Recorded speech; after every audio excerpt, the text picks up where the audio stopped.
All yours Akashvani FM rainbow Cuttack 101.3 दिल से दिल तक रे सुदीपा आपणक पाखरे स्ट्रेगरे टाइम सकाल 8टा बाजी 1 minute and 34 second so time एबे प्रोग्राम मॉर्निंग मेलोडी रो सो मॉर्निंग मेलोडी रे आम सहित आज अछंती जणे सुनामधन्य चेहरा आउ जणे सुनामधन्य वॉइस ओवर आर्टिस्ट मध्य चलंतु स्वागत करवा श्रीजुक्त मृत्युंजय पंडा को आम समस्त आपण समस्त बहु परिचित बुलु भाई को बुलु भाई नमस्कार गुड मॉर्निंग जय जगन्नाथ गुड मॉर्निंग जय जगन्नाथ समस्त श्रोता मान को मोर नमस्कार नमस्कार सो बुलु भाई को सर फर्स्ट जहाँ भी पचार अच्छे पचारि बट मु प्रथम कहवाक चाहिए जे मु जिते लोक संगे मिशी मत सब लगे बुलु भाई बहुत एनर्जेटिक माने एते सकाळु टिके काम करथिबे भी सेकेंड हाफ रे काम कला बेलको से सेतिकी एनर्जेटिक थिबे सो कोन से एनर्जी रे राज केमिति कोन आरंभ करंती सकाळु को जे दिन सारा एते एनर्जेटिक थांती एक्चुअली समयटा होची बहुत मूल्यवान तन कथा कहंती समय बड़ बलवान तेणु समयटा को मु केबे नष्ट करबा को चाहेनी मु भावे जदि आज जो समयटा मु घंटाटे नष्ट कली होय तो काली से घंटाटे न आसी पारे मो पई ता छड़ा किछि लोकन मतरे बा समस्त जानिबा सत्य जो मृत्यु सत्य माने हठात केतेबेले मनुष्य कोन केते हबो कहि होबनी तो सेति पई समयटा को केबे मु नष्ट करेनी आ समयर सबले सदुपयोग करे अर्थात मु सकाळ उठिले रनिंग टिके बेले बेले करे नले साइक्लिंग करे टिके सकाळ मु आज सकाळ जाई पखा बाकी 18-20 किलोमीटर साइक्लिंग करी आसी सारलेनी तापरे घरटा टिके झड़झड़ी करदेली टिके मळा थिला तापरे गाधवाध करी मु वर्तमान मु गोटे स्टूडियो करिछि पार्ट टाइम जिते मु डबिंग थाए शूटिंग न थाए मु स्टूडियो बसे बर्तमान स्टूडियो कली आराम रे बसिकरी मु काम आरंभ कली 10टा बेलू पुणी जॉब डबिंग आरंभ बुकिंग अछि आज अलगा स्टूडियो रे हम डबिंग करिया पड़ी जिबी एला मोर प्रत्येक दिन काम प्रत्येक दिन सकाळू ए सब काम चले आउ किछि नै ओके सो से जो टाइम को यूटिलाइज करबा मोटिव ता ही बुलु भाई को रखी छै एते एनर्जेटिक हां हां सेटा सत कथा मु केबे समय नष्ट करे नाही कारण जेते बळे बहुत लोक कहंती जे खाली दिमाग शैतान जैसा ये गोटे शब्द अछि तो मु चिंता करे जदी खाली बसिबी ताल होय तो किछि खराब काम करि पारे कारण मु जो आमे भुवनेश्वर रहउछु मो सांग साथी माने जेते सब अछंती समस्त फांका टाइम रे बुला बुली मस्ती करछंती मंडा कहंती आज बा बुलीबा मु देखु जे सांग साथी माने बेसे बुला बुली करिबी ताल होय तो किछि खराब अभ्यास रे पड़ी पारे खराब निशा रे पड़ी पारे काना कि सफल खाउछि तो कि निशा द्रव्य कोन खाउछि तणु मु होय तो से सब जिंस खाइ पारे तांग स्थान मिसी गिरी मु सिना कादोरे पसले गोड़ धरबी सेति पय मु बेसी बुलिया बुली पसंद करेनी मु जते बळे शूटिंग न थाए दा डबिंग न थाए सेते बळे मु मोर स्टूडियो रे गुडा करली स्टूडियो तयारी करली सेही चिंताधारा नै मु स्टूडियो रे बसी कि मोर सेही आत्मसंतोष पाए ओके सो पिला बेला केमिति थिला एजुकेशन स्टेज हो कोठी कोन कटिछि सब छोट बेला आपनकर एक्चुअली पिला बेला मोर गां हला मोर पटामुंडी केंद्रापड़ा जिला पटामुंडी रो दिहुरीपुर से गां रे आम से ठाउछ आम गां जते बळे मो जन्म हली तते बळे आम माने बड़ा मोर जो पीसा थिले बड़ पीसा से कहंती बा म घरे आलोचना जा सुनिछि जे बो जते बळे माने प्रेग्नेंट थिले तांको नै के आसुथिले हमर पटामुंडी हितला डाक्टरखाना थिला आम घर पाखरु गां पाखरु पाखा पाखी 15 किलोमीटर दूर सेते बळे सबारी और भारे मो बो आसुथिले मो भी आसी मन मन अछि मो बो सबारी आनथिले मो भारे मध्य कांधी गोटे पटरे बस्ती आउटा पर ट्रंक थुआ हितिबो मते मो सेमदी आसी कि मते छोट बेले मते जन्म हली सेते बळे नै कि बो को आसुथिले बाटरे बोर बहुत जोर पेन हला आउ पटामुंडी मेडिकल पूर्वरु गोटे जगह अछि खड़ियंटा मणिकसाही ताको कहंती से जगहटा ना से गोटे गाई गुहाल थिला से गाई हमर जेतो जातिर ब्राह्मण तेणु से आउ बहुत पेन कंट्रोल न करि पारला से गाई गुहाल रे खड़ियंटा मणिकसाही रो गुहाल रे सफा हला एवं सेही भितरे मो जन्म हली किंतु जन्म हो हठात डिक्लेयर हला जे मो मुंडरे कंचीटा पसी गला से घाईटी जे स्त्री लोक जन्म करथला सेटिका लोकल जणे के से हठात मो मुंडरे कंचीटा कोना पसी गला मोर आ 2 घंटा माने सो माने होश रहलानी तो डिक्लेयर ही गला जे बड़ पो मरी गला जन्म हो मरी गला तो तापर समस्त कांद बोबली पकैले 2 घंटा परे मो प्राय छटपट हेली तो मो बड़ पीसा संगे थिले से सेठी मोर नामकरण कले मो नाला मृत्युंजय तो भलो ना दिला मृत्युंजय पंडा तेणु मो सेटा हला मो पिला दिन गाँ रे पाखा पाखी 3 वर्ष 4 वर्ष कटी 5 वर्ष पाखा पे कटी तापरे हमें भुवनेश्वर बापा पड़े आसले भुवनेश्वर बापा गोटे बाया मठ बोली गोटे 9 नंबर अच्छी बाया मठ बापा बड़ पंडा थिले ସେଠି ବାପା ଚାକିରି କରିନଥିଲେ ବାୟ ବାବା ବଞ୍ଚିଥିଲେ ସେତେବେଳେ ତାପରେ ବାୟ ବାବାଙ୍କ ଆଶୀର୍ବାଦରୁ ବାପା ଇଲେକ୍ଟ୍ରି ଡିପାର୍ଟମେଣ୍ଟରେ ଚାକିରି କଲେ ଗିଡ୍କୋରେ ପୋଷ୍ଟିଂ ପାଇଲେ ତାପରେ ଆମେ ଆସି ଭୁବନେଶ୍ୱର ରହିଲୁ ଆଜି ପର୍ଯ୍ୟନ୍ତ ଭୁବନେଶ୍ୱରରେ ମଝିରେ ଛୁଟିରେ ଗାଁକୁ ଯାଏ ଗାଁରେ ବହୁତ ଖେଳ ଥାଏ ସେତେବେଳେ ମନେ ଅଛି ମୋର କେତେ ଖେଳ ଖେଳୁଥିଲୁ ମାନେ ଏମିତି କୁଆଁର ପୁନେଇ ଗଲା ଏବେ କୁଆଁର ପୁନେଇ ଦିନ ଆମେ ଯୋଉ ପାଳଭୂତ ହଉ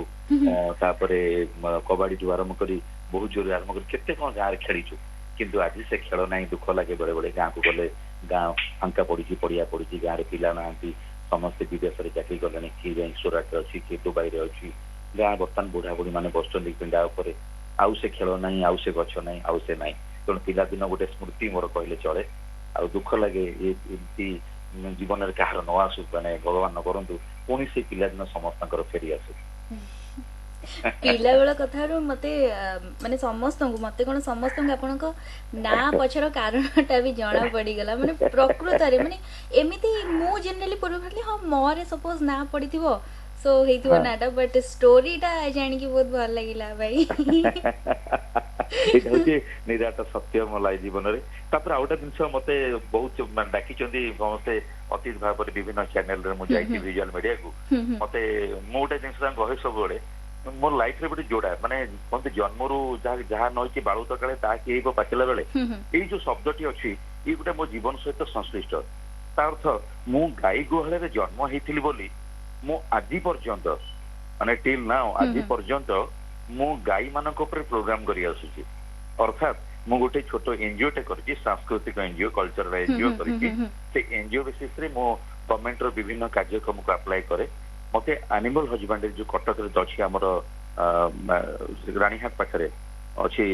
ଓଡିଶା ଯୋଉ ପଶୁ ସମ୍ପଦ ବିକାଶ ବିଭାଗ ଓଡିଶା ସେଇଠି ଅଛି ମତେ ସେମାନେ ମଝିରେ କୋଟେସନ ବାହାର କରିଥିଲେ ଦୀର୍ଘ 12 ବର୍ଷ ଖଣ୍ଡେ ତଳେ ଯେ ତାଙ୍କ ଡିପାର୍ଟମେଣ୍ଟ ତରଫରୁ ବିଭିନ୍ନ ଲୋକ ସଚେତନ କାର୍ଯ୍ୟକ୍ରମ ହବ ଓଡିଶାର ସବୁ ଜିଲ୍ଲାରେ ଯେ ଲୋକମାନେ ଗାଈ ଗୋରୁ ମାନଙ୍କୁ ଯତ୍ନ ନିଅନ୍ତୁ ଛେଳି ମେଣ୍ଢାଙ୍କୁ ଯତ୍ନ ନିଅନ୍ତୁ ଏବଂ ବଳି ପ୍ରଥା ବନ୍ଦ କରନ୍ତୁ ତେଣୁ ସେଇ ପ୍ରୋଗ୍ରାମ କଲା ପରେ ଯୋଉ ପ୍ରତିବର୍ଷ ଆପ୍ଲାଏ କଲି ଯାହା କୋଟେସନରେ ମତେ କାମଟି ମିଳିଗଲା ଧନ୍ୟବାଦ ଓଡିଶା ସରକାରଙ୍କୁ ଯାହା ଦେଲା ପରେ ମତେ ମିଳିଗଲା ପରେ ମୁଁ ସେଇ ପ୍ରୋଗ୍ରାମରେ ଆରମ୍ଭ କଲି ମାନେ ପାଖାପାଖି 10 ବର୍ଷ ଓଡିଶାର କୋଣ ଅନୁକୋଣ ବୁଲିଛି ମାନେ ଲୋକମାନଙ୍କୁ ଯେ ଆଜ୍ଞା ଗାଈ ଗୋରୁଙ୍କ ଯତ୍ନ ନିଅନ୍ତୁ ତାଙ୍କୁ ଟୀକା ଦିଅନ୍ତୁ ତାଙ୍କର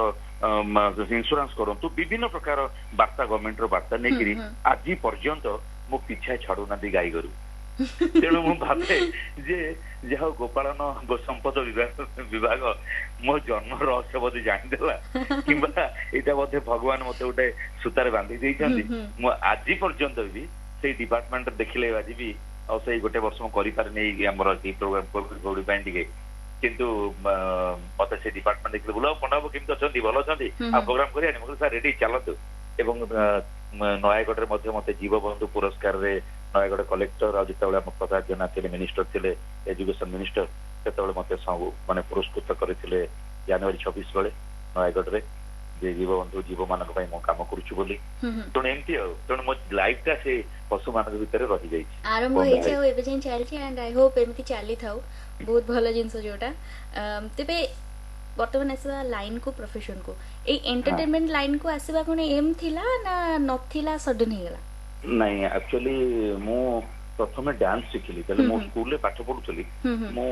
ନବମ ଦଶମରେ ସ୍କୁଲରେ ଯୋଉ ଆମର ସାଂସ୍କୃତିକ କାର୍ଯ୍ୟକ୍ରମ ହୁଏ ମୁଁ ଆମର ଭୁବନେଶ୍ୱର ଶହୀଦନଗର ବଏଜ ହାଇସ୍କୁଲରେ ପାଠ ପଢୁଥିଲି ସେଠି ସାଂସ୍କୃତିକ କାର୍ଯ୍ୟକ୍ରମ କଲାବେଳେ ସେତେବେଳେ ଯୋଉ ପାଲିତ ସାର୍ ଆସୁଥିଲେ ଗୀତ ଶିଖିବା ପାଇଁ ସେତେବେଳେ ମୋ ସ୍କୁଲ ପ୍ରୋଗ୍ରାମରେ ଭାଗ ନେଇଥିଲି କିନ୍ତୁ ତାପରେ କାଳକ୍ରମେ ତ ପ୍ଲସ 2 ଫାର୍ଷ୍ଟ ଇୟର ପଢିଲି ସେତେବେଳେ ମୋ ସାଙ୍ଗ ଯୋଉ ସମରେଶ ରାଉତରାୟ ବୋଲି ଜଣେ ଆର୍ଟିଷ୍ଟ ଆମର ଅଛନ୍ତି ବହୁତ ଜଣାଶୁଣା ଆର୍ଟିଷ୍ଟ ସିଏ ଆଉ ମୋର କିଛି ସାଙ୍ଗମାନେ ସେ ସବୁ ଡ୍ୟାନ୍ସ ଶିଖିବା ଆରମ୍ଭ କଲେ ସେ ମୋ କ୍ଲାସମେଟ ଅବଶ୍ୟ ତେଣୁ ଆମେ ଘର ପାଖାପାଖି ରହୁ ସ୍କୁଲ ପାଠ ପଢୁଛୁ ସାଙ୍ଗ ହେଇକିରି ସେ ସବୁ ନାଚ ଶିଖିବା ଆରମ୍ଭ କଲେ ଆଗ ଧରାକି ଆଜି ଯେତେ ଅଛନ୍ତି ଅମିତ ବୋଲି କୋରିଓଗ୍ରାଫର ବହୁତ ସିନେମାର କୋରିଓଗ୍ରାଫର ସିଏ ଆମେ ସବୁ ଗୋଟେ ବ୍ୟାଚରେ ଶିଖିବା ଆରମ୍ଭ କଲୁ ସେ ଶିଖିବା ଆଗ ସେମାନେ ଶିଖିଲେ ତାପରେ ମୋ ଡାକିଲେ ତୁ ଆସ ବୋଲେ ନାଚ ବାଚ ଶିଖିବି ନା ଆସେ ତାପରେ ମୁଁ ଭିଡିକି 6 ମାସ ପରେ ମୁଁ ତାଙ୍କ ଗ୍ରୁପକୁ ଗଲି ସେଠି ମୋ ସାର୍ ଥିଲେ ଗୁରୁ ଉଦୟ ଶଙ୍କର ଆଜିର ଓଡିଶାର ଜଣେ ସୁନାମ ଧନ୍ୟ କୋରିଓଗ୍ରାଫର ମୁଁ ସେଠି ଡ୍ୟାନ୍ସ ଶିଖିବା ଆରମ୍ଭ କଲି ସେତେବେଳେ ଓଡିଶାର 13ଟି ଜିଲ୍ଲା ଥିଲା ଆଜି ଓଡିଶା 30ଟା ଜିଲ୍ଲା ହେଇଗଲାଣି 13ଟି ଜିଲ୍ଲାରେ ପାଖାପାଖି ମୁଁ 10ଟା ଜିଲ୍ଲାରେ ମୁଁ ପ୍ରୋଗ୍ରାମ କରିଛି ଏବଂ ସବୁଠି ପୁରସ୍କୃତ ହେଇଛି मते समस्ते गोविंदा गोविंदा कहती मु गोविंदा को बेस पसंद कर गोविंदा को गोविंदार डांस बेसी करे तापरे नाचु नाचु दिने हठात आमर ओडिशार जने ख्यातनामा निर्देशक प्रणब दास देखिए हाकिम बाबू रणभूमि हसल वगैरह दुनिया एम सब बहुत नेशनल अवार्ड सिनेमा कर सी आमर जज होगी बसते रवींद्र मंडप रे भुवनेश्वर प्रोग्राम चली गोटे नाइट प्रोग्राम चली मुझे प्रभु देवांकर गीत नाचुली उर्वशी उर्वशी आउ मो जाल फसी सुनाइली सी एमती सब बढ़िया बढ़िया गीत सब मु नाचुली पूरा संजय दत्त भाया चुटी लंबा चुटी रखी पूरा स्टेज को बाइक टाइक उठे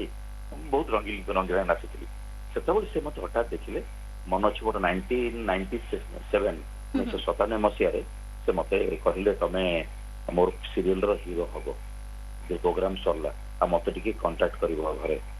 मु कहली मु हीरो होबी मु आज्ञा अभिनय को जाननी खाली नाचुची ना नहीं नहीं तमे तो हीरो हबो तापरे मु तांको गली गला पर से कहले तमे चुटी स्टाइल चेंज करिया पड़िवो जब चुटी कटाकटी होला मत बहुत ट्रेनिंग दिले माने बेसिक जो ट्रेनिंग तो आगु एक्टिंग इंस्टीट्यूट नथिला तो मत ट्रेनिंग दिले बहुत कथा कहले केमती कैमरा अभिनय करिया पड़िवो केमती अभिनय कोन बहुत मत 5-6 दिन ट्यूशन कले पूरा तापर तांको मु अनुप्राणित होई तापर तांकर प्रथम सीरियल आरंभ करते से मसाल तो बहुत सीरियल करते मु मोर मसाल प्रथम दूरदर्शन 50 वर्ष पूर्ति उपलक्षे रिलीज है 5टा एपिसोड से मु हीरो हली डायरेक्ट तेणु से दिन मोर जीवन गति पथरा बदली गला ये नाचरू जो डांसर भाव मु 6-7 वर्ष नाचुची डांसर भाव परिचित थी हठात एक्टर हो गली तापर मोर निशा है मो हीरो हेबी तेणु ट्रैक्टर से दिन बदली गला से दिन आज जाए मोर यही 23 वर्ष अभियान रे 350 खंडे सीरियल कर सारे आल्बम गीत पाखापाखि 2000 उपरे भजन आधुनिक अधिका भजन कर सारे आगुरी सब सीडी फिल्म होता 40-50टा सीडी फिल्म कर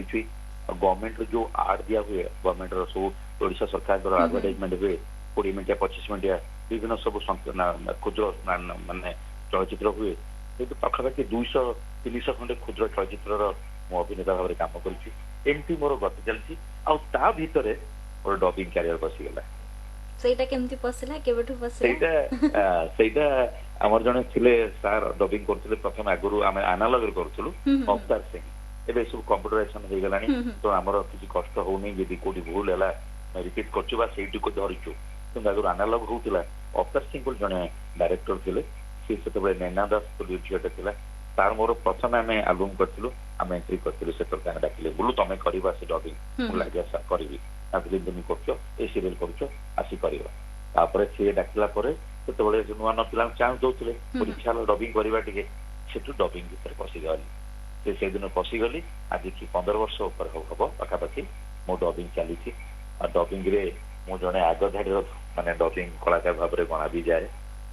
डबिंग चली डबिंग लाइन पसी गली आ सेटा मते काम देला वर्तमान कोरोना टाइम रे मु चिंता कली जे कोरोना रे सब काम बंद हे गला किंतु डबिंग बंद हे नै से जाम कलाकार को बंचै देला हां नै बंद दिला मासे डेढ़ मास पे बंद ला बट तापरे गोटे अप्रैल मास टोटल पूरा बंद थिला बट तापर तो चलला धीरे धीरे सब गाइडलाइंस माने के चली छी ओके सो एबे एक्टिंग और डबिंग को कोन सब प्रोजेक्ट चल छी एबे एक्टिंग जस्ट सुभद्रा सीरियल ता करूथली ए 2 दिन हला सेटा वाइंड अप हे गला ता पूर्व सरगम करतली सिंद्रबिंदु करतली बहुत सीरियल करिछि समस्त जेम्बुलु पंडा कर ओडिसा र दर्शक जानती जेतु मु प्रथमे दूरदर्शन रे काम करली आगुरु चैनल किछ नथिला एवं केवल दूरदर्शन केंद्र थिला तापर पछ परवर्ती मुहूर्त रे ईटीवी आसिला कि तरंग आसिला विभिन्न प्राइवेट चैनल माने आसिले दूरदर्शन र स्वीकृति प्राप्त कलाकार मध्य मु ऑडिशन आर्टिस्ट आ ऑल इंडिया रेडियो आपनकर मध्य मो ऑडिशन आर्टिस्ट मो पास करिछि तेणु दूरदर्शन एते प्रोग्राम कली सेतो तो लोक टीवी खोलिले मते देखुले प्राय तेणु मते समस्त आज डेट रे कहंदी बुलु भाई आपण दूरदर्शन कलाकार केना दूरदर्शन लाइब्रेरी रो बहुत कैसेट अछि से रिपीट टेलीकास्ट करंदी ता माने मोर से 1997 मसिया मसाल मध्य आज डेट रे टेलीकास्ट होउची मोर राति 2टा रात खोले रात 10टा खोले बेल बेल चैनल चेंज करतीबी माखरे पड़ी जाए अरे मो सीरियल टा दउची मो प्रोग्राम टा दउची तेणु खुशी लगे सेते अभिनय देखला कि अलग लगे क्या आज आम गोटे मैच्योर जगह अच्छु आज अभिनय कौन जानलुनी आपको केमते मार्जित करहब आपको केमती बढ़े हम आउ कौन करहब आम क्रिएटिविटी चिंता करूँ से गोटे धारा पड़ी दूरदर्शन स्टाइल जोड़ा पड़ जाइलु अभिनय एमती करवा या भितर गति कर चली ओके सेतेबेले जो कहले टीवी खोलला माने मते देखुतले मोर मन पड़ला एबे टीवी खोलिला माने आपन को सुनु चंदी राइट हां एटा सत्य कथा किना प्रबल 12टा 13टा सीरियल बर्तमान म डबिंग भई दउची विभिन्न चैनल रो तो नेचुरल समस्त वॉइस जानी गलनी जी आ मते दिने खुशी लागिला ओडिसा हमर गवर्नमेंट रो छी सॉन्ग एंड ड्रामा डिवीजन गीत संगीत प्रभाग ओडिसा सरकार भुवनेश्वर रो छी सेठी हमर ऑडिशन हुए प्रति 2 वर्ष थरे मु तार एम्पावरमेंट आर्टिस्ट अवश्य बे 3-4 वर्ष तार ऑडिशन हेनी आमे मु तार आर्टिस्ट थी मोर मन अच्छी मु आमे गोपालपुर महोत्सव रे प्रोग्राम चलतला मंच ऊपर सेठी लोक पाखा पाखी हजार हजार संख्यार लोक माने गोटे किलोमीटर दूर साउंड सुबुतला एते साउंड लागितला गोपालपुर महोत्सव रे सेठी मु डायलॉग कहूची मते प्रोग्राम सरला परे मते जने भाई फोन कले बुलु भाई आपण गोपालपुर आछंती कि मोर कहीं कोन लागी ना मो पाखा पे बहुत दूर रे थिली वॉइस ता आपण लागिला जे आपण मते लागिला आपण मंच ऊपर किछि कहउजंती मो कहली जा हो धन्य हली जे लोक मो वॉइस को जानि परछंती एटा बुलु पंडार वॉइस बोली सेठी मते बेसी गर्व लागिला जे मोर डबिंग इतिहास सफल बोली माने माइक रे सुनी कॉल करी पचारनी अछि मते एमती बहुत के घटना घटी जी वॉइस लोक जानि जंती जे ए बुलु पंडा बोली ओके सो गोटे थाए गोटे कैरेक्टर बहुत सैटिस्फैक्शन दिए लाइफ रे सो एक्टिंग रे हो कि डबिंग रे नहीं हो कि नहीं एक्टिंग रे एंड डबिंग रे को एमती कैरेक्टर अछि जोटा कि बहुत संतोष प्रदान करी छी ठीक कथा कहले कथार अछि जे मनुष्य जहा चाहे ताहा केबे पाएनी आशा दुखर कारण से आशा गौतम बुद्धंकर आशा न हो तेणु बेले बेले लोक कहती तेणु से मु बहुत मनुष्य तो आशा करें पाएनि मनुष्य आशा कौन काले प्राप्त हुए जहाँ आशा करें हुएनि तथापि मु सिंदूर बिंदु कला बेले जो करुली सीरियल से गोटे क्यारेक्टर करुली रेड्डी कुमार स्वामी रेड्डी मु एक्चुअली सीना हीरो हीरो हिसाब से मु एक्टिंग नुआ नुआ बाहरी से एक्टिंग कली हीरो भाया कि परवर्ती मुहूर्त में मुझे देखिल ना मत नेगेटिव क्यारेक्टर जमे पूरा तो बहुत नेगेटिव चरित्र के भल पाए आ नेगेटिव क्यारेक्टर बहुत ओपन एयर रंगमंच माने यात्रा मंच आम जो सब क्लब ड्रामा सब हुए भुवनेश्वर रे विभिन्न जगह टूर्नामेंट रे जानती से पूरा मु मेन विलेन रोल करे मु बहुत जगह अवार्ड पाई कौड़ी खेल बोली गोटे नाटक दैत्य पंडा सार करते से नाटक में मुझे भूमिका करी बहुत जगह अवार्ड पाई सारी मैं मुख्य खलनायक भाव में तापर मो यात्रापाटी पढ़ते गोटे पार्टी होता ओडिशा अपेरा मुझे कहली यात्रापाटी कौन से यात्रापाटी पढ़ी से यात्रापाटी 5टा बही मु हीरो होती कि गोटे मत रिलाक्स देते बड़े तथापि मत कहला यहाँ आप रिलेक्शन करूँ गोटे पर विलेन करी यंग विलेन माने अमेरिकार फेरी फरेन फेरी बाकी सब तो हीरो बाकी मु विलेन को बेसी पसंद करे यही जो सिंदूर बिंदु कली ए मो मन मुताबक गोटे चरित्र मिलगला रेड्डी बोली मु पूरा खेली तापर पूर्व गोटे आमर सीरियल दौला यूट्यूब रे गड़बड़ all is well sorry all is well सब ठीक ठाक बोली गोटे सीरियल दौले से पाखापाखि 2 वर्ष खंडे टेलीकास्ट होती ईटीवी विकृत ईटीवी तो बंद हो चैनल पूरा से सीरियल गोटे इन्स्पेक्टर क्यारेक्टर करी माने नेगेटिव पॉजिटिव मिशामिशी बहुत शांति में पाई से सिंदूर बिंदु परवर्ती मुहूर्त पाई मंचर पाई डबिंग रे भी पाई डबिंग रे नेगेटिव कहले तो बुलु पंडा को बुझा जाए मैक्सिमम नेगेटिव भॉइस से कंस हो रावण हो से भीम हो जिते भॉइस रो बोल्डनेस थाए नेगेटिव थाए से जगह मु थाए आमर जिते तेलुगु सिनेमा रो विभिन्न विलेन माने थांती सेतबेले मते ही खोजा पड़े माने से देखिला माने आखिर पळे आस्थबा आपनक चेहरा आ कान रे बाजुथबा आपनक वॉइस ओके सो नेगेटिव रो मन पड़ला blue Bhaikar more positive negative देखिबा को गले मामू भणजार गोटे अलगा प्रकार बॉन्डिंग हे गलानी 3-4 जगह रे बधे हमें कृष्ण कंस हेलुनु सो भणजार गोटे रिक्वेस्ट मामू को गोटे डायलॉग हे जाऊ हां मन पड़ुची एक्चुअली सत कथा कहले से जो कृष्णा डबिंग बेले बालकृष्ण डबिंग बेले बहुत डायलॉग तो कह जाए डबिंग बेले कहना आम कागज पढ़ी वॉइस दवा कथा जहाँ हिंदी कहू तेलुगु कहू तमिल कहू आम वॉइस दौ किंतु से वॉइस डायलॉग गुड़ाक मन पड़े तथापि ମୁଁ ଗୋଟେ ଡାଇଲଗ କହୁଛି କୁମାର ସ୍ୱାମୀ ରେଡ୍ଡିର ଏଇ ଓକେ ଯୋଉ ଓକେ ଓକେ ସିନ୍ଦୁର ଗିନ୍ଦୁର ଏ ଶଙ୍କର ଆଉ 9 ଦିନ ରହିଲା ଦଶହରା। ଏ ଦଶହରାରେ 9ଟା ଜାଗାରେ ବମ୍ ବ୍ଲାଷ୍ଟ ହବା ଦରକାର। ଯଦି ବମ୍ ବ୍ଲାଷ୍ଟ ଠିକରେ ନ ହୁଏ, ଆମ କାମ ଯଦି କାମୟାବ ନ ହୁଏ, ତାହେଲେ ମନେ ରଖ ମୋ ନାଁ କୁମାର ସ୍ୱାମୀ ରେଡ୍ଡି। ମୁଁ କାହାରିକୁ ଛାଡ଼ିନି। ତତେ ତତେ ତ ମାରିବି ପୁରା ଓଡ଼ିଶାରେ ନିଆଁ ଲଗେଇଦେବି। ଏ କାମ ଯେମିତି ହେଲେ ହବା ଦରକାର, ଆଉ 9ଟା ଜାଗାରେ ବମ୍ ବ୍ଲାଷ୍ଟ ହବା ଦରକାର। ଆଉ ଏଇଭଳି ଆକ୍ଚୁଆଲି ମନେ ବେଳେ ବେଳେ କଣ ଆମେ ଆଲୋଚନା ଭିତରେ ବସିଛେ ନା, ଗୋଟେ ଡାଇଲଗ କହିଲା ବେଳେ ଆମେ ପ୍ରସ୍ତୁତ ହଉ, ଆମେ ସ୍କ୍ରିପ୍ଟ ପଢୁ, ଗୋଟେ ମୁଡକୁ ଯାଉ, ହଠାତ୍ ମନେ ପଡିବା ବେଳେ ବେଳେ ଡିଫିକଲ୍ଟ ହେଇଯାଏ। ତେଣୁ ଆଉ ମୋର ଗୋଟେ ମନ ଅଛି, ଯେତେବେଳେ ମୁଁ ପ୍ରଥମ ନାଟକ ହେଲା, ମୁଁ ସେ ଯୋଉ ପ୍ରଣନ୍ଦା ଯେତେବେଳେ ଆକ୍ଟିଂ କରିସାରିଲି, ସେତେବେଳେ ମତେ କହିଲେ ବୁଲୁ ତମେ ଥିଏଟର କର। ମୁଁ କହିଲି ଥିଏଟର କରିବି ନା? ହଁ କର। ସେତେବେଳେ ଉତ୍କଳ ରଙ୍ଗମଞ୍ଚ ବୋଲି ଗୋଟେ ସଂସ୍ଥା ଆରମ୍ଭ ହେଲା ଓଡିଶାରେ। ନାଟକକୁ ବଞ୍ଚେଇ ରଖିବା ପାଇଁ ଓଡିଶା ମାନେ ଜଣେ ସଂସ୍ଥା ଆରମ୍ଭ କଲେ ଏବଂ ଗଭର୍ଣ୍ଣମେଣ୍ଟ ଅଫ ଓଡିଶା ତାଙ୍କୁ ସହଯୋଗ କଲେ। ଆମର ଭୁବନେଶ୍ୱର ଅଛି ଭଞ୍ଜ କଳା ମଣ୍ଡପ, ସେଟା ଗଭର୍ଣ୍ଣମେଣ୍ଟ ଦେଇଦେଲା, ମାଗଣାରେ ତାଙ୍କୁ ଦେଇଦେଲେ, ଆପଣ ନାଟକ କରନ୍ତୁ। ନାଟକ ଯୋଉ ଲୁପ୍ତ ହେଇଯାଉଛି, ନାଟକକୁ ବଞ୍ଚେଇ ରଖିବା ପାଇଁ ଆମେ ଚେଷ୍ଟା କରନ୍ତୁ। ଏବଂ ସେଠି ନାଟକ ଚାଲିଲା। ପ୍ରତ୍ୟେକ ଗୋଟେ ନାଟକ ଯେମିତି ଫିଲ୍ମ ହଲରେ ଫିଲ୍ମ 10 ଦିନ 15 ଦିନ 20 ଦିନ ପଡେ, ସେ ନାଟକ ସେଠି ଗୋଟେ ନାଟକ 15ଟା ଶୋ ହବ। ରାତି ସନ୍ଧ୍ୟା 7ଟା ବାଜିଲା ମାନେ ଆମର ଯେମିତି ଫିଲ୍ମ ହଲରେ ବେଲ୍ ବାଜେ, ଆମ ସାର୍ ସେମିତି ବେଲ୍ ମାରିବେ। 7 ମାନେ ନାଟକ ଷ୍ଟାର୍ଟ। ଲୋକ ଜଣେ ଥାନ୍ତୁ, 2 ଜଣ ଥାନ୍ତୁ, 20 ଜଣ ଥାନ୍ତୁ, 100 ଜଣ ଥାନ୍ତୁ, ନାଟକ 7 ମାନେ ହବ ଏବଂ 9ରେ ସରିବ। 2 ଘଣ୍ଟା ନାଟକ। ଗୋଟେ ନାଟକ 15ଟା ଶୋ ହବ। ପୁଣି 15 ଦିନ ରିହର୍ସାଲ ହବ, ଆଉ ଗୋଟେ ନାଟକ ହବ 15 ଦିନ, ପୁଣି 15 ଦିନ ରିହର୍ସାଲ ହବ, ପୁଣି ଆଉ ନାଟକ 15 ଦିନ। ଏମିତି ବହୁତ ନାଟକ ଆମେ କରିଛୁ ସେ ନାଟକ ଥିଏଟର କଲାବେଳେ। ଆଉ ସେ ଥିଏଟର କଲାବେଳେ ବହୁତ ଜ୍ଞାନ ବି ପାଇଛି ମୁଁ ଥିଏଟରରୁ। ଯେ ଅଭିନୟଟା କଣ ପ୍ରାକ୍ଟିକାଲ ଆମକୁ ଦରକାର। ଗୋଟେ ସମସ୍ତେ ଥିଓରି ପାଠ ପଢେଇବେ, ଅଭିନୟ ଏମିତି କରିବାକୁ ପଡିବ, ସେମିତି କରିବାକୁ ପଡିବ, ଆଜି ନାଟ୍ୟ ଶାସ୍ତ୍ର ଏହା କହିଛି ସେୟା କହିଛି, କିନ୍ତୁ ପ୍ରାକ୍ଟିକାଲ ତମେ ଯେତେବେଳେ ନ ଯିବ ଫିଲ୍ଡ ଉପରକୁ ତମେ କିଛି ଜାଣିପାରିବନି। ତେଣୁ ବହୁତ ମୁଁ ପ୍ରାକ୍ଟିକାଲ କରୁଛି। ଓଡ଼ିଶାର ଆମର ଇଜେଡସିସି କୋଲକାତାର ନାଟ୍ୟ ସଂସ୍ଥା ଅଫିସର ମଧ୍ୟ ଗୋଟେ ହ୍ୱାଟ୍ସଆପ ହେଇଥିଲା ଗୋଟେ ମାସ, ତାର ପାର୍ଟିସିପେଟ କରିଛି। ତା ଏନଏକ୍ସଟି national school of drama new Delhi ଭୁବନେଶ୍ୱରରେ ଗୋଟେ ମାସ ସେ ହ୍ୱାଟ୍ସଆପ କଲେ, ସେଥିରେ ମଧ୍ୟ ମୁଁ ଅଂଶଗ୍ରହଣ କରିଛି। ଆଉ ଏପଟେ ସଂଗ୍ରାମ ଡ୍ରାମା ଡିଭିଜନ, ଏପଟରେ ଦୂରଦର୍ଶନ, ଏପଟରେ ଅଲ ଇଣ୍ଡିଆ ରେଡିଓ, ମୁଁ କୋଉଠି ଅଡିସନ ହିସାବରେ ମାନେ ଫାଙ୍କା ନାହିଁ, ସବୁଠି କାମ କରିଛି। ତ ନାଟକକୁ ଭଲ ପାଏ, ମଞ୍ଚକୁ ବି ଭଲ ପାଏ। ତ ମୋର ପ୍ରଥମ ଏଣ୍ଟ୍ରି ହେଲା ଥିଏଟରରେ।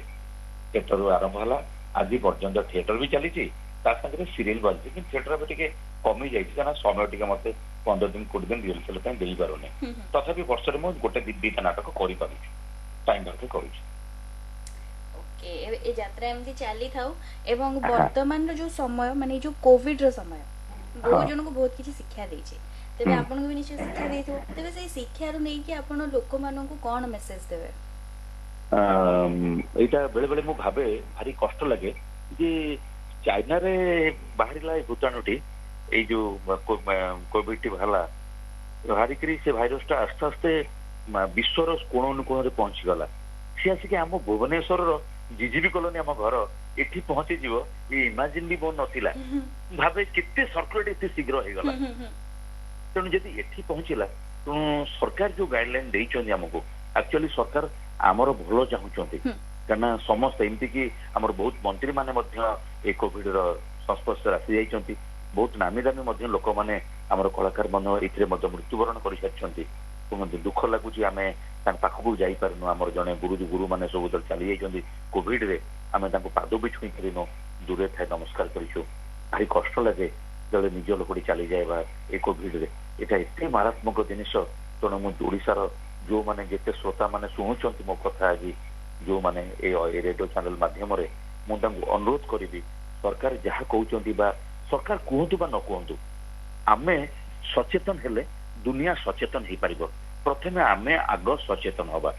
ଆମେ ଜାଣିଲେ ରାସ୍ତାର ବାଁ ପଟେ ଚାଲିବା ଉଚିତ, ତେଣୁ ଆମେ ବାଁ ପଟେ ଯିବା।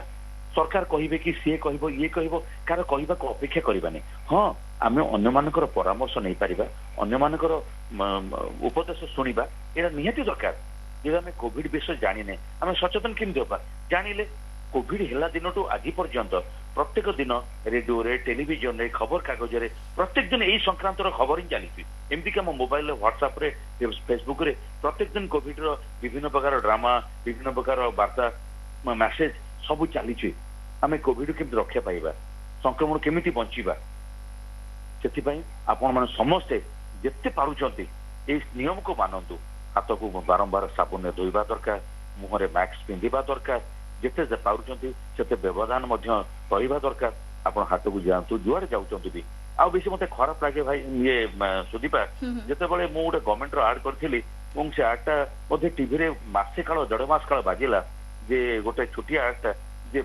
ମୋ ସ୍ତ୍ରୀ ମତେ କହୁଛି ଯେ ତମେ ହାଟକୁ ଯାଉଛ, ସାଙ୍ଗସୁକ କରିବନି, ପାନ ଖାଇକି ଛେପ ବାହାରେ ପକେଇବନି, ଆଉ କାହା ସାଙ୍ଗରେ ମିଶିବନି, ଦୂରେଇକି ରହିବ, ଏତେ ସବୁ କହିଲା ପରେ ମୁଁ ଏବେ ରାସ୍ତାରେ ଗଲାବେଳେ ଯାଉଛି ଡବିଂକୁ ବା ଯୁଆଡେ ଯାଉଛି ଦେଖୁଛି ଲୋକ ପାନ ଛେପ ଖାଇକି ବାହାରେ ପକଉଛନ୍ତି, ରାସ୍ତା ଗାଡି ଭାଇ ପିଚ ପିଚ ପକଉଛନ୍ତି, ଖଙ୍କାର ଫପାଡୁଛନ୍ତି। ଲୋକ ଜନ